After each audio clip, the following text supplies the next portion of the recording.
এই দুদিন এত গরম পড়েছে, একদম হাঁসফাঁস করার মতো গরম, কিছুতেই যেন স্বস্তি মিলছে না। সেই জন্য আজকে আমি দুটো জুস বানিয়েছি, একটা তরমুজের আর কাঁচা আমের। তো আমি জুসগুলো কেমন করে বানিয়েছি সেটাই আপনাদের সাথে শেয়ার করে নিচ্ছি। তরমুজটাকে এইভাবে আমি পিস পিস করে কেটে নিয়েছি। কেটে নেওয়ার পরে তার ভেতর থেকে লাল অংশটা আমি এইভাবে এটাও পিস পিস করে কেটে নিয়েছি। এক একটা এক এক রকম করে, যে জাস্ট লালটা আমাকে বের করে নিতে হবে। এইভাবে বের করে নিয়েছি। আর বীজটা আমি বের করিনি, জুসটা বানাবো, ছাঁকলেই ওর বীজটা বেরিয়ে যাবে। তো আমি এইভাবে মিক্সির মধ্যে তরমুজগুলো নিয়ে নিলাম। আর নিলাম পুদিনা পাতা। পুদিনা পাতা জুসের সাথে না ভীষণই টেস্টি লাগে, আর গন্ধটাও খুব সুন্দর লাগে। আর নিয়েছি চিনি, আর পরিমাণ মতো নুন। নুন চিনিটাও আমাদের খাওয়া খুব দরকার, কারণ আমাদের শরীর থেকে অনেক জল বেরিয়ে যাচ্ছে, তার সাথে শরীরের নুনও বেরিয়ে যায়, সেই জন্য আমাদের নুন খাওয়াটাও খুব দরকার। আর দিলাম লেবুর রস। এবার মিক্সিতে ওটা ঘুরিয়ে নিলাম, ব্যাস হয়ে গেল। এবার যেহেতু বীজ ছিল সেই জন্য আমি একটু ছেঁকে নেব।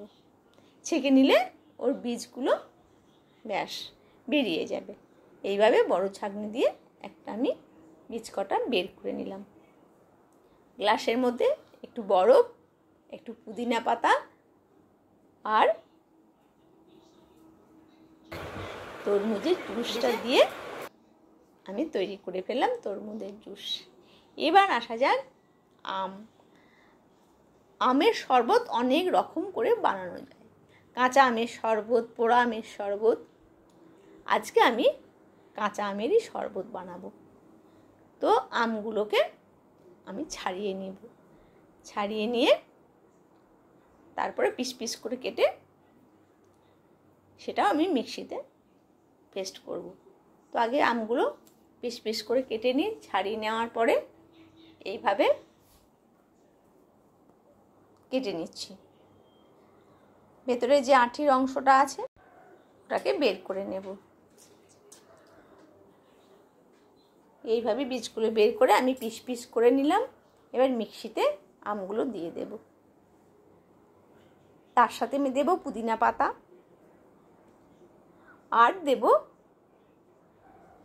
একটু, আমি দিয়েছি মৌরি। মৌরিতে খুব ঠান্ডা রাখে শরীর। আর দিয়েছি চাট মশলা, আর পরিমাণ মতো নুন, আর পরিমাণ মতো চিনি, ব্যাস। আর একটা কাঁচা লঙ্কা। এইভাবে দিয়ে আমি জুসটা বানিয়ে নেব। আর তরমুজের জল ছিল, আমি তো অত জল নেই, ওই জন্য যতটা আমি পরিমাণ করব ততটুকুই জল দিয়ে আমি জুসটা বানিয়ে নিলাম। হয়ে গেল আমার জুস বানানো। যে কোনো জুসই খান আর নর্মাল জলই খান, জল কিন্তু এখন প্রচুর পরিমাণে আমাদের খাওয়ার দরকার।